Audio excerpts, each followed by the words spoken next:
A Memphis family is refusing to give up hope tonight. Their loved one, 85-year-old Pandora Duckett, last seen in the Raleigh neighborhood about 2 weeks ago.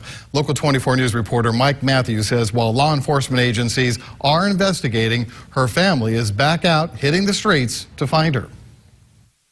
This is a story about people, tenacity, caring, people who have hope and continue to have it. 85-year-old Pandora Duckett was getting a ride and was dropped off at this gas station. That was 2 Mondays ago. On this Friday morning, her family hired an out-of-town search group and hit the streets and brush again. Well, I'm only doing what anyone else would do in these circumstances. I'm trying to find my mother, and we're doing all we can to do that. He said it. It's what anyone else would do in these circumstances. So they go down streets, through yards.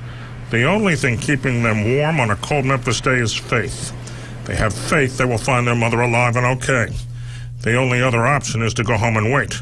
The Ducketts can't do that. Well, right now we have a volunteer group called Search Dog South who volunteered their services to help with the search, and we're very appreciative of these efforts they're putting forth today. The Shelby County Sheriff's Office had teams out looking last week. After a few days, they stopped. Their investigation is still going on. The Ducketts make sure of that.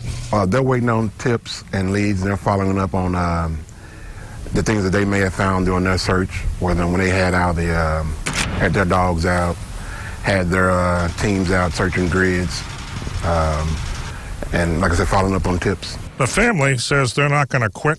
They're not going to stop looking. They will be out looking, doing the best they can until they eventually find her.